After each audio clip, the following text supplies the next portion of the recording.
bom com vocês? Estamos de volta para estudar o capítulo 22 do livro O Libertador. E tem o título Prisão e Morte de João Batista.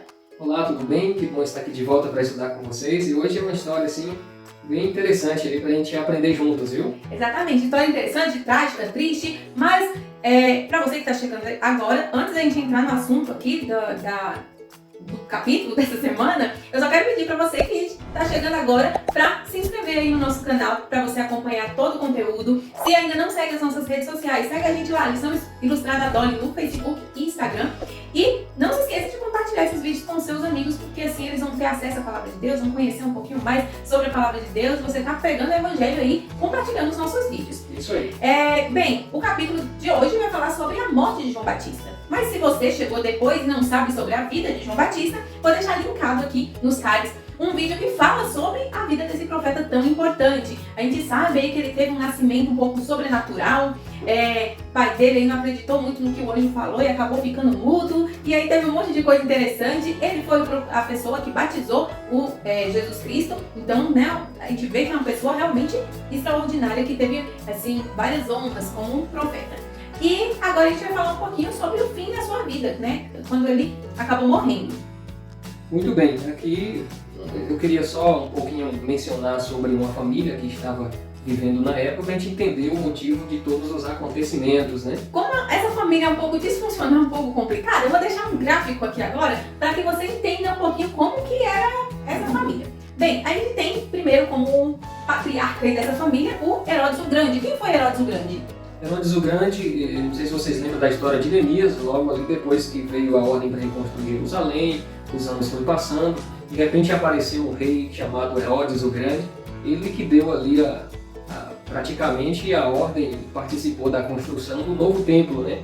Porque o templo tinha sido destruído pelos babilônicos e agora ele foi reconstruído por Herodes o Grande. Uns persas, né? Quem deu essa ordem e tudo mais foi os medo-persas. E aí quem estava reinando nessa época, quem ficou reinando? Herodes o Grande, ele teve essa decisão de fazer a réplica, né, do templo de Salomão. É lógico que não chegou nem aos pés, né? O de Salomão foi um templo magnífico, mas Herodes ali tem um grande passo para ter esse segundo templo ali em Jerusalém. Então é uma pessoa importante, muito conhecida. Enfim, ele tinha muitos filhos. Eu não sabe exatamente quantos filhos ele teve, mas teve alguns aí bem importantes pra gente entender essa história, que são 3. Eu vou mencionar esses 3 que vão fazer com que a gente entenda um pouquinho essa história. Um dos filhos importantes dele se chamava Aristóbulo. Aristóbulo IV, nome meio complicado. Já dá uma dica aí quando você tiver um filho. Que né? Uma sugestão de nome, olha, filho de um rei, né? Uma pessoa importante. E tal. Esse Aristóbulo IV, ele era pai de Herodias, que faz parte, é bem importante aí para nossa história. Mas vamos começar aí pensando nos filhos de Herodes. Então tinha esse Aristóbulo, tinha Herodes Filipe e tinha Herodes Antipas. Esses 3 filhos que fazem parte aí da história de hoje. Tem outros, mas não é o caso agora. Enfim, esses 3 filhos, dentre eles, esse Aristóbulo tinha uma filha chamada Herodias. Herodias, filha de Aristóbulo, casou com o tio, Herodes Filipe. Então já é uma coisa meio complicada, né? A sobrinha casou com o tio. Mas, até então, eu acho que por lá estava normal ainda, a pessoa não achou nada demais. Ou seja, ela era filha de Aristóbulo e casou com o irmão de Aristóbulo, que era seu tio, que era Herodes Filipe. Exatamente. E aí, certo dia, o outro tio dela foi fazer uma visita, Herodes Antipas. Esse outro tio dela era o rei atual, que era Herodes Antipas.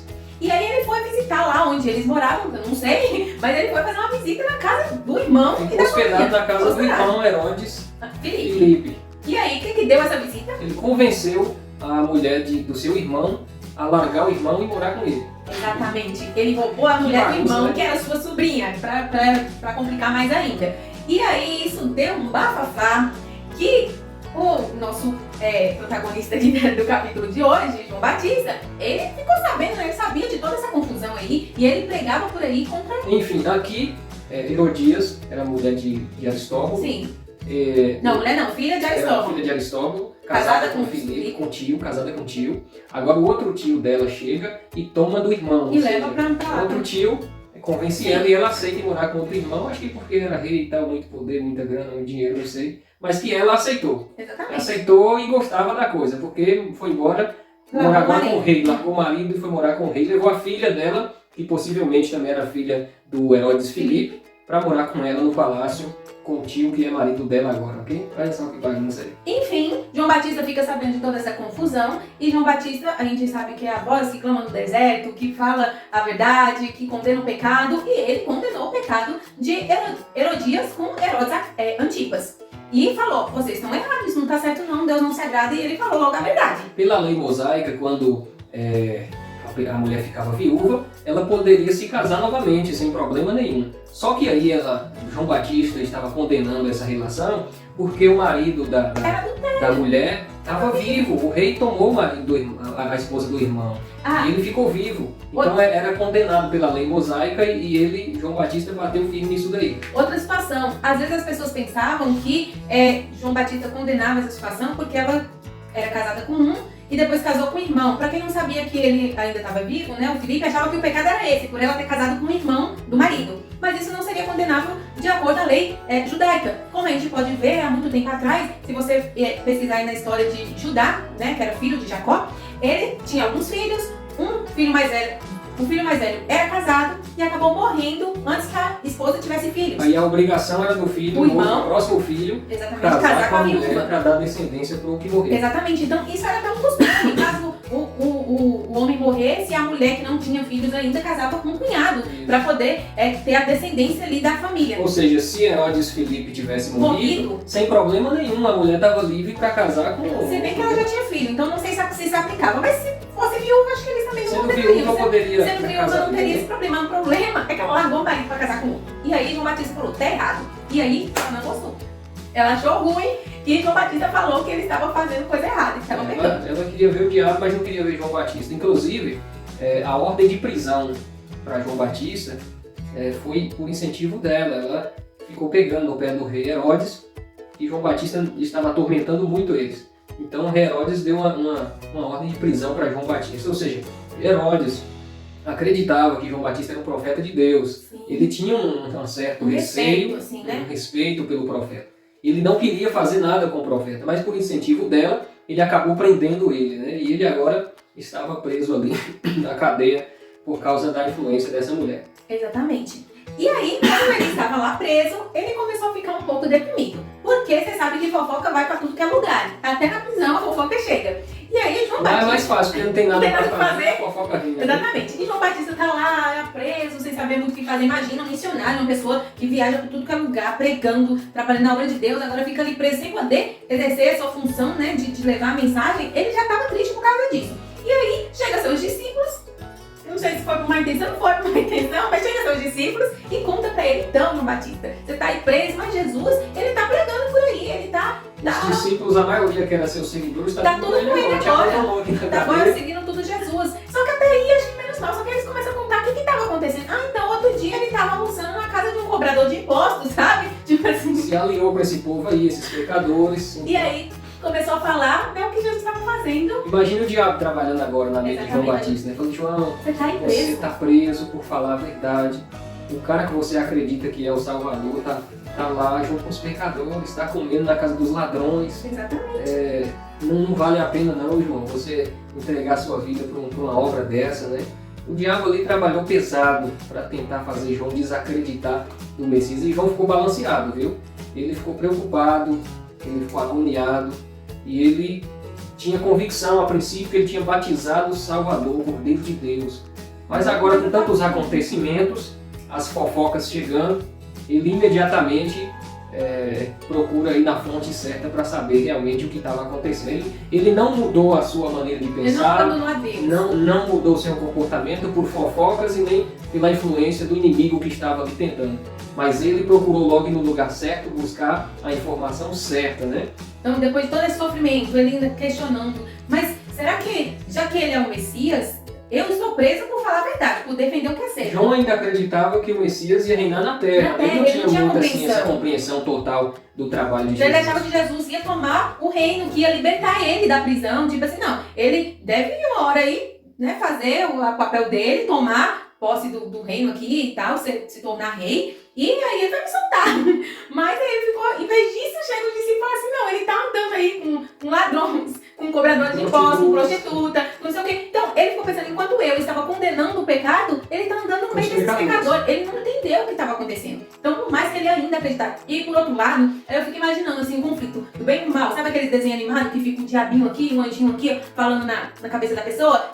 Eu fico imaginando isso. Porque enquanto Satanás estava falando isso pra você, pra João Batista, né? Tipo, tá vendo? Você tava pregando e olha o que ele tá fazendo e tal. Ele não é Messias, não. Você confiou na pessoa errada. Aí, por outro lado, ele pensava assim, não, mas quando eu batizei ele, eu ouvi a voz vindo do céu. Eu vi a pomba descer sobre ele, o Espírito Santo. E eu senti isso dentro de mim. Tipo, mas tudo indicava a paz que Jesus transmitia, né? As palavras dele, isso era um testemunho a favor de Jesus. Mas ao mesmo tempo, as suas tradições, as coisas que João Batista aprendeu desde criança, o que é certo e o que é errado, como você tinha que agir com pecadores. Ele era um judeu, ele aprendeu a forma que os judeus fazem, né? Ele condenava o povo que pegava e pronto, e tal. E aí ele começou nesse conflito, ele falou assim, quer saber? Eu vou perguntar pra ele, vou ver o que tá acontecendo. E ele pede para esses discípulos ir lá e perguntar pra Jesus, mas afinal, você é mesmo Cristo ou a gente tem que esperar um outro? Os discípulos foram lá, acharam Jesus e perguntou, Senhor, é o seguinte, João tá preocupado, tá preso, mandou te perguntar aqui se é você mesmo ou se deve esperar outro, né? Ele tem essa convicção, mas queria ter a certeza, porque ele tá preso, não sabe o que vai acontecer com ele, queria ficar com essa certeza para ele aí. É o Senhor mesmo que é o Cristo ou devemos esperar outro? E o engraçado é agora eu fico pensando em Jesus, coitado. Aí foi uma decepção para Jesus, porque ele pensou, bem, se o homem que anunciou a minha vida, preparou meu caminho, me batizou, tá duvidando de mim, imagina esse povo interesseiro que só tá aqui para comer e para ser curado. Como é que esse povo vai acreditar em mim se a pessoa que anunciou a minha vida tá com dúvidas? Gente, foi uma terrível decepção para Jesus. E aí ele não deu logo uma resposta. Ele pegou e deixou os caras lá apoiando no silêncio e começou a trabalhar, fazer as coisas dele. E os caras ficam observando. Jesus, acho que estratégia dele, já sabia como agir e falou para os rapazes. Sabe aquela história que é melhor você ver do que falar? É melhor você ver do que eu só te falar? Eles ficaram observando e viu. Aí Jesus fala para eles assim, conte para ele o que vocês viram, o que vocês presenciaram. Os cegos veem, os coxos andam, os surdos ouvem, os doentes são curados. Os que estão possuídos são libertos, os pecadores se arrependem. E então Jesus falou para eles assim, vai lá e fala para eles o que vocês viram. Que foi isso daí. Jesus em nenhum momento ele falou assim, não, é eu mesmo que sou Cristo, pode falar para ele. Não, ele fala assim, ó, só fala para ele o que vocês viram. Eles voltaram e falaram. Para João. Aí João agora... Nem precisou mais falar nada. A resposta está dada. Esse aí é ele mesmo. Eu vou ficar tranquilo agora, né? Vou ficar em paz, meu papel já foi feito. Eu agora tenho essa plena convicção. Nada mais vai me trazer dúvida, né? Então, aí, a princípio, ele teve... Deus não permitiu que ele morresse sem ter essa certeza, né? Parece que foi providência de Deus mesmo, não deixar ele morrer com nenhuma dúvida sobre o Messias. Logo em seguida, aí, a esses dias, né? E interessante que depois que João recebe essa resposta, aí aqui, no livro fala que ele ficou em paz e foi como se Deus, né, o Espírito Santo colocasse na mente dele vários trechos das Escrituras falando sobre o verdadeiro papel do Messias aqui na Terra. E aí meio que abriu os olhos dele e ele compreendeu, não, ele está fazendo o que é para ele fazer mesmo. Então ele ficou em paz e aceitou também agora o que vinha para a vida dele, vida ou morte, o que for agora, ele estava tranquilo também, não estava mais. Agora ele entregou a vida na mão de Deus e pronto. Poucos dias depois, Herodes faz uma festa. Antes, vamos falar também que Jesus não deixou o povo lá pensando que Deus tinha abandonado João Batista na prisão. Bem lembrado. Porque às vezes até as pessoas que estavam ali com Jesus podiam estar pensando assim, não, mas João Batista, que é primo de Jesus, que batizou ele, que anunciou a sua vinda, está lá preso, Jesus está aqui com coisa que nada está acontecendo, não está arribando a palha para poder ajudar o seu servo, o primo, tudo, que está lá preso, sofrendo. Então as pessoas tinham essa dúvida. Então Jesus faz algumas perguntas para ele, né? Eu vou falar aqui porque eu não vou conseguir lembrar todas. Mas ele pergunta assim, deixa eu ver na lição, tá mais fácil. Ele pergunta assim, o que vocês foram ver no deserto? Faz algumas perguntas. O povo, né, tipo meditar, o que foi que vocês foram ver no deserto? Um caniço agitado pelo vento? Cadê aqui mais? Eu esqueci, aqui eu não tô achando no livro porque eu não marquei essa parte. Mas ao fazer algumas perguntas, é mais ou menos assim. Aí ele depois fala assim, ó, o que vocês foram ver? Um caniço agitado pelo vento? O que vocês foram ver? Um homem vestido em roupas finas? Não faz sentido, porque aqui nos palácios tem mais gente gente de roupa fina, Ou seja, não no vocês deserto. empataram o tempo de vocês andaram tanto para ficar no deserto para ver uma coisa insignificante. Exatamente. Aí depois ele fala assim, afinal, o que vocês foram ver? Um profeta? E ele é mais do que um profeta, Jesus fala. E aí fala para eles assim, na verdade eu digo a vocês, entre os nascidos de mulher não surgiu ninguém maior do que João Batista. E ainda assim, o menor no reino dos céus é maior do que ele. Então, ele exaltou João Batista como aqui na terra, né, assim, dos nascidos de mulher não teve ninguém maior do que ele. Então, tipo assim, ele não está abandonado por Deus, ele não pecou e está sendo castigado, porque as pessoas às vezes podem pensar isso. Então, Jesus confirmou que João Batista era um servo leal e fiel a Deus e que merecia respeito e que ele estava cumprindo a parte que lhe correspondia. É como se Jesus estivesse dizendo assim, olha, não fiquem desanimados, esse homem que está preso, que vocês seguiram ele há tanto tempo e agora ele está na Jesus não estava cadeia, errado por estar sendo não fique desanimado, ele não é qualquer pessoa, ele não é um caniço lá no deserto. Esse homem é o maior ser humano nascido de mulher. Ou seja, se existem tantas multidões que seguem um rei, que seguem um profeta, esse homem é maior do que todos eles. O trabalho de vocês não foi perdido, não. Vocês seguiram o maior ser humano, o ser humano mais importante. Ele não estava falando dele, né, de Jesus, mas ele estava colocando da raça humana, né?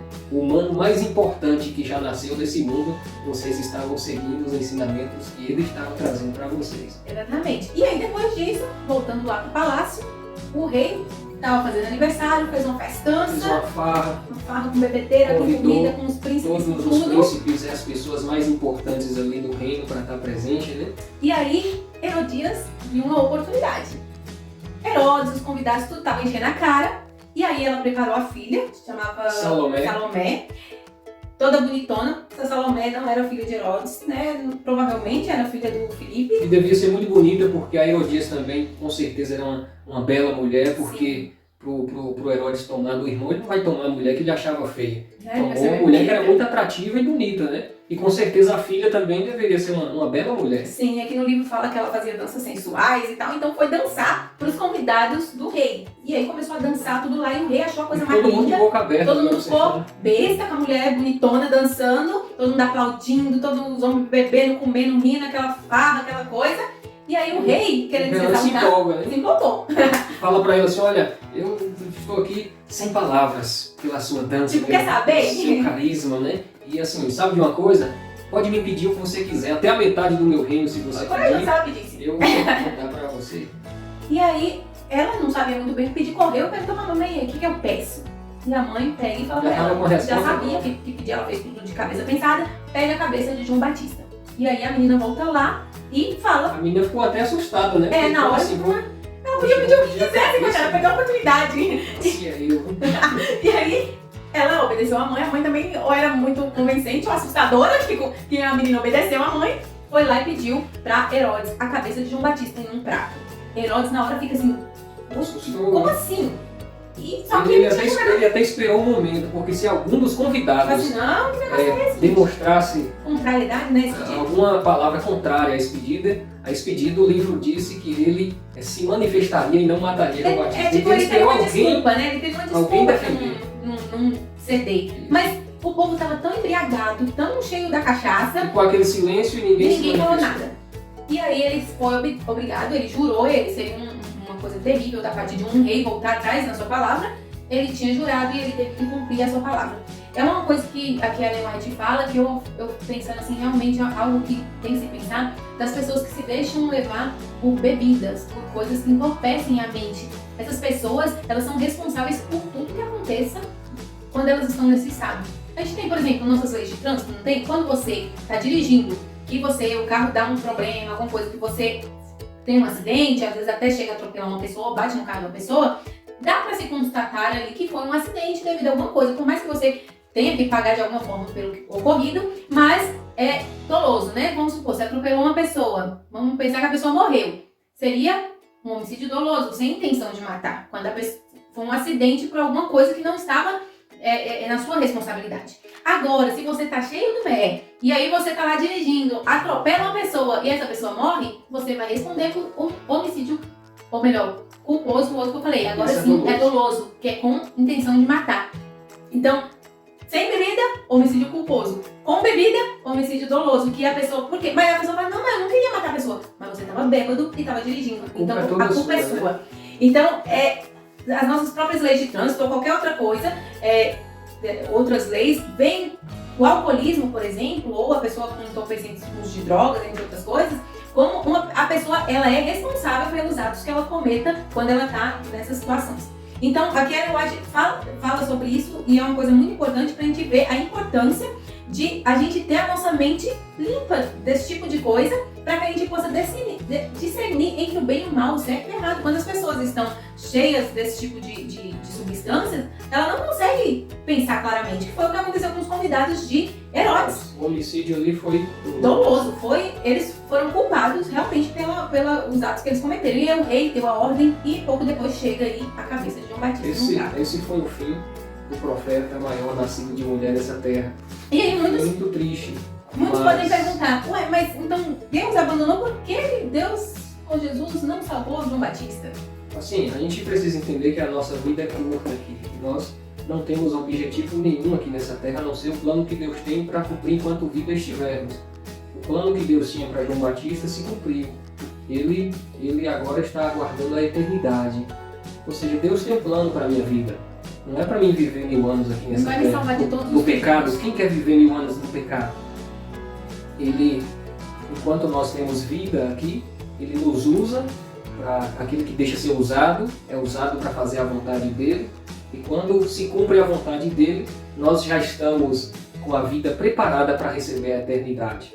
Então, tanto faz morrer ou não, mas se morrer ainda é lucro, porque se eu estou salvo e morro salvo, é melhor ficar vivo e ter risco de perder, né, de se perder.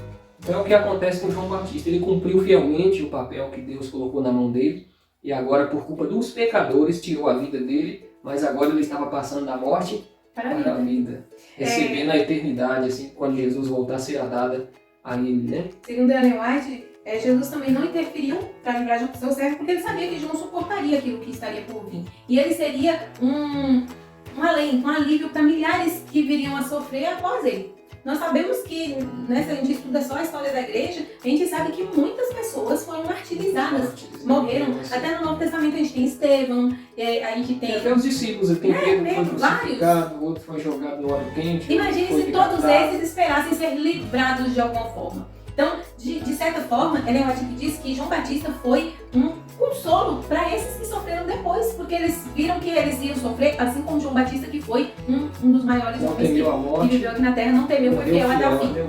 Exatamente. E uma frase que me chamou a atenção, eu vou finalizar aqui, e aí depois finaliza, faz a oração pra gente, diz que Deus nunca dirige seus filhos de maneira diferente daquela pela qual eles escolheriam ser guiados se pudessem ver o fim desde o começo e discernir o propósito que estão cumprindo como seus colaboradores.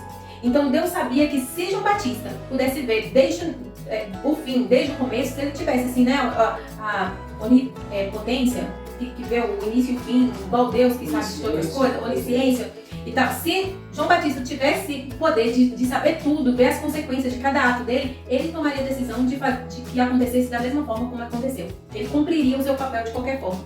Então, Deus ele sabe quando nós queremos ser fiéis e estar realmente dispostos a colocar nossas vidas nas mãos dele, né, ser usados como um instrumento, ele faz aquilo que a gente também faria se a gente pudesse. Como Jesus fez, né? Sabia de tudo que ia acontecer, mas ele mesmo assim veio. Ele viu o resultado adiante, né? Ele viu quantas pessoas seriam salvas a partir de seu sacrifício. Ele fez, tocou, morrer e ficar o sofrimento. Para que a gente pudesse viver. Amigos, com esse sofrimento, não devemos pensar que Jesus abandona o sofredor.